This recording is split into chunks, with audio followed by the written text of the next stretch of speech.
Channel पे आपका स्वागत है। बिना ज़्यादा टाइम वेस्ट किए सीधे पॉइंट पे आते हैं। मैं आपको आज एक ऐसी कंपनी के बारे में बताना चाहता हूँ जो एरोस्पेस, डिफेंस, इलेक्ट्रॉनिक्स मैन्युफैक्चरिंग के सेक्टर में काम करती है। उस सेक्टर के लिए ये सॉफ्टवेयर सिस्टम्स भी बनाती है। इतने फ्यूचरिस्टिक सेक्टर्स में काम करने वाली कंपनी के बारे में जानना बहुत ज़रूरी है आपके लिए, क्योंकि उसी हिसाब से आप स्ट्रैटेजाइज़ कर सकते हैं कि आपको उस इस सेगमेंट में अगर रहना है, तो क्या ये कंपनी आपकी इन्वेस्टमेंट या आपके ध्यान के लायक है कि नहीं। एफआईआईज़ ने इस कंपनी में मार्च क्वार्टर में अपना स्टेक बढ़ाया है। डोमेस्टिक इन्वेस्टर्स ने भी इस लास्ट क्वार्टर में अपना स्टेक बढ़ाया है। ऑब्वियसली इन्हें इस सेक्टर में तो ग्रोथ दिख रहा है, पर इन्हें इस कंपनी में भी ग्रोथ दिख रहा है। वैसे मैं बताना चाहूँगा कि ये कंपनी जिस कंपनी की सब्सिडियरी है, या वो अपने लाइफ टाइम रिटर्न उस पेरेंट कंपनी का करीब करीब 14,000% का है।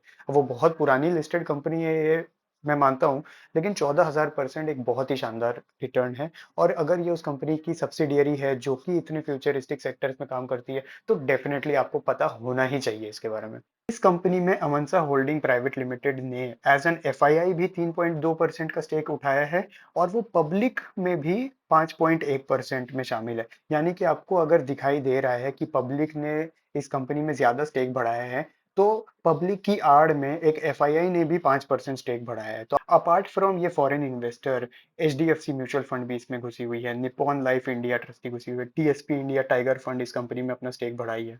इस कंपनी का नाम है साइंट डीएलएम लिमिटेड। कि इस कंपनी का मेन जो सेक्टर है वो एरोस्पेस है और डिफेंस है। डिफेंस तो खैर 56% है। अपार्ट फ्रॉम ये दोनों सेक्टर मेड टेक में भी है, जिसकी भी इंडिया में बहुत ज़्यादा ग्रोथ देखी जा रही है, और इंडस्ट्रियल सेक्टर में भी है। पर ये इन सेक्टर्स में करती क्या है? ये इस सेक्टर्स को पीसीबीए प्रोवाइड करती है। पीसीबीए होता है सर्किट बोर्ड, बेसिकली इलेक्ट्रॉनिक के वो कंपोनेंट जो कि सर्किट बोर्ड होते हैं। आपने देखा होगा मदरबोर्ड वगैरह, ये सारे सर्किट बोर्ड्स होते हैं। हमको चाइना से इंपोर्ट करवाना पड़ता था, हम इतने ज़्यादा डिपेंडेंट थे। पर ये कंपनी उसके मैन्युफैक्चरिंग और उसके सॉफ्टवेयर वगैरह बनाने में ये कंपनी पार्टिसिपेशन करती है। साथ में बॉक्स बिल्ड्स बनाती है, केबल्स बनाती है, और भी 2% इसका अन्य सोर्सेज से इनकम आता है। इस कंपनी में एरोस्पेस से quarterly 4.3% quarter on quarter development हुआ है, और ईयर ऑन ईयर 52% इंक्रीमेंट हुआ है इनका रेवेन्यू सेगमेंट।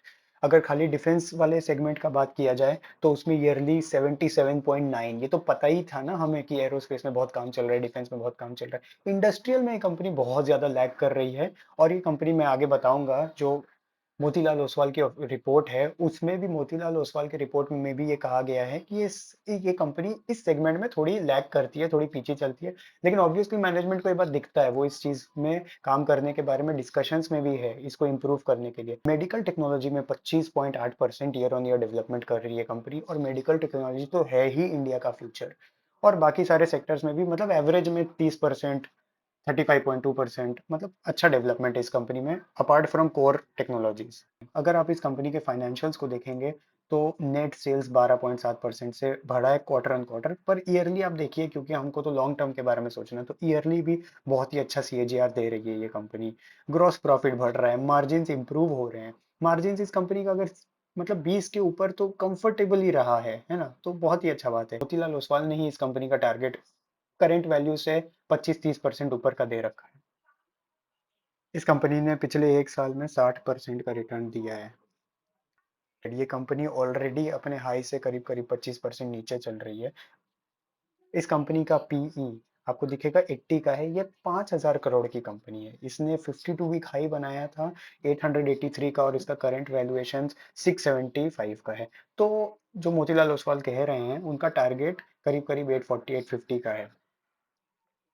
अगर आप मैनेजमेंट की कमेंट्री के बारे में सुनेंगे, तो उन्होंने गाइडेंस दिया है। वो कह रहे हैं कि 30% सीएजीआर वो एक्सपेक्ट कर रही है अगले 3 साल में। FY25 में एक बहुत बड़ी ऑर्डर एक्सपेक्ट कर रही है, जिसके वजह से इनका जो ऑलरेडी ऑर्डर का बैकलॉग है वो बढ़ने वाला है। ऑर्डर बुक बढ़ेगी, उनको ज़्यादा जल्दी एग्जीक्यूट करना पड़ेगा। वर्किंग कैपिटल के बारे में अगर आप बात करेंगे, तो कंपनी अपनी वर्किंग कैपिटल को 90 डेज तक घटाने की कोशिश कर रही है, 100 दिन से FY25 तक।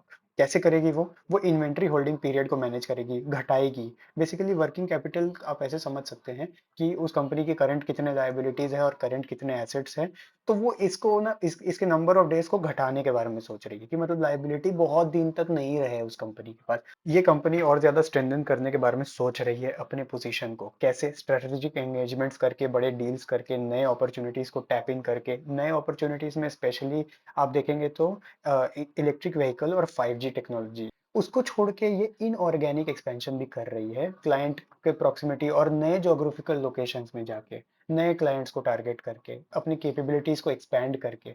कौन से ज्योग्राफिक लोकेशंस में? नॉर्थ अमेरिका में, क्योंकि अभी तक नॉर्थ अमेरिका में बहुत ज़्यादा एक्सपेंशन नहीं है कंपनी का। यूरोप, मिडिल ईस्ट वाले जोन में ये कंपनी चाह रही है कि अपना सेगमेंट इंक्रीज करे, अपना बिजनेस बढ़ाए उधर। और FY24 में तो इस कंपनी ने 2 की एक्सपेंशंस कर भी ली है। प्रेसिशन मशीनिंग फैसिलिटी बैंगलोर में इस कंपनी ने इनॉग्रेट किया था FY24 में, जो कि 36,000 स्क्वायर फीट का है। मैसूर में भी ये अपना कैपेसिटी एक्सपेंशन कर रही है, तो मैसूर रीजन में इन्होंने इनॉग्रेट किया है एक नई मैन्युफैक्चरिंग फैसिलिटी को। अगर आप इन सब चीज़ों को छोड़ के और भी कुछ जानना चाहेंगे तो उसमें आप मैं बताना चाहूँगा कि इनका इज़राइल बिज़नेस बहुत अच्छा चल रहा है। इवन दो आपको पता है कि अभी इज़राइल में क्या सिचुएशंस है, बहुत ही अनसर्टेनिटी चल रहा है, वहाँ पे वॉर चल रहे हैं, जियोपॉलिटिकल इश्यूज़ चल रहे हैं। मेडिकल डिवाइस में और इंडस्ट्रियल सेगमेंट कंपनी ठीक से परफॉर्म नहीं कर रही है, तो मैनेजमेंट बोल रही है कि ठीक है वो ट्राई कर रही है। अब देखते हैं। वैसे मैं ये मोतीलाल ओसवाल का ही रिपोर्ट में आपको बताऊँगा, अगर आपको और ज़्यादा इन डेप्थ पढ़ना हो। मोतीलाल ओसवाल बोल रही है कि इनका रेवेन्यू, एबिटा, पैट का सीएजीआर रिस्पेक्टिवली 33%, 49%, 65%, ये देखिए इस पॉइंट के बारे में बात कर रहा हूँ। तो आप ये पॉइंट पढ़ेंगे तो आपको दिख जाएगा कि बहुत ही अच्छे एस्टिमेट्स है, बहुत ही अच्छा सोच रही है मोतीलाल ओसवाल इस कंपनी के बारे में। और वो बोल रही है कि वो टारगेट प्राइस दे रही है इस कंपनी का 840 का। इंडस्ट्री पीयर्स के कंपैरिजन में ठीक है, मतलब वैलिड वैल्यूएशन है। काफी अच्छे रिटर्न्स आप एक्सपेक्ट कर सकते हैं इससे। अगर आपको वीडियो अच्छा लगा हो तो प्लीज़ आप सब्सक्राइब करने के बारे में सोच सकते हैं, क्योंकि मैं आपके बारे में सोच रहा हूँ, आपको भी मदद करना चाहता हूँ, तो काइंडली आप चैनल को सब्सक्राइब करिए। धन्यवाद।